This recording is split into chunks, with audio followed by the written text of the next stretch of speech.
Sinuglaw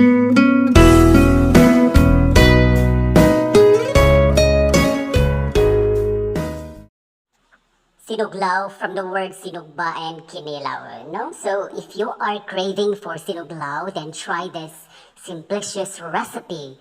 Recipe na simple na, yet delicious pa. So, magpakasaba ka?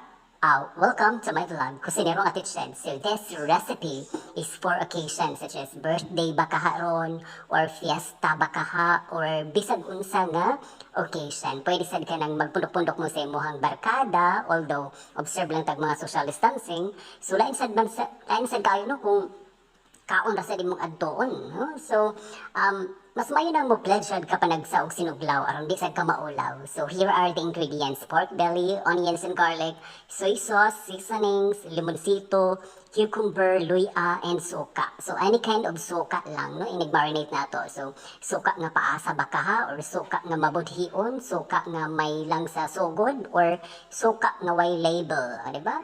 So first, marinate the pork. Ito i-marinate atong mga dimension ng mga ingredients, no? Siyempre except the cucumber, no? Hindi na ito i-apilog marinate ang cucumber.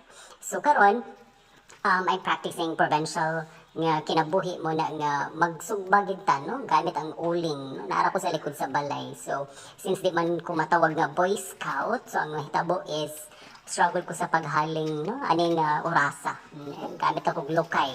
Dakan maglukay sa ato. Labi nagsaluyo sa itong balay na may dagang kalubian dito. So you can use that one, no? So lukay ako ang gamit. So i-avoid na itong gamit ng mga plastic sa paghaling-haling o sa panangagoma. Selfie, o diba, cute ng gihapon kasi nagkauling-uling na, no? So karon ibaga na siya. It's about time nga mag-grill session na dayon ta, no? So one by one, atong ibutang sa ato ang griller, and then take note, no, niya na sila nga ang nindot daw kuno nga pagka-grill nga mga paraning baboy nga sinugba, no, yung pork na to ang isugba. Dapat nga ko na yung mga grill marks na nagtangtang ninyo, nagbaling ninyo.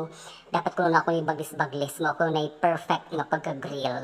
Atong tanawon kung perfect ba yan, no? So lisod na siya i-achieve, especially sa mga ingani nga sugbaanan, no? And then usa pa sad, sa kaning recipe di suro kayo siya importante kung nabay grill marks kay nga naman ang atong sinugba atong sa hiwa-hiwaon, no? Himo man atong kinilaw unya, no? Muna gitawag sinuglaw kay sinugba plus kinilaw, diba?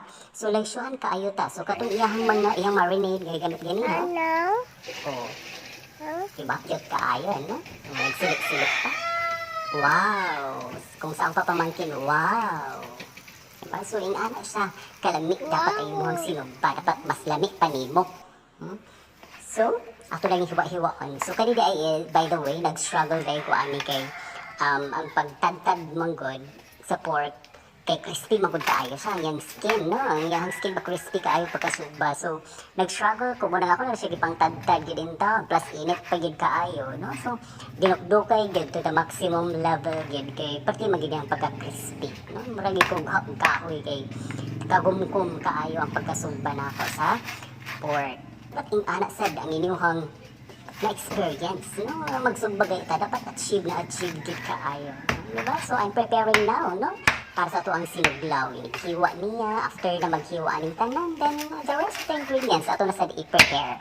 So ingana kalami. And by the way, hinahinay dahil tagkaon, no? Aning mga karne, labi na ingani nga mga pagkaon kay medyo taas gid kayo siya, no? Mga fats, mga cholesterol din ha, no? So dapat smooth lang, hinahinay lang, no?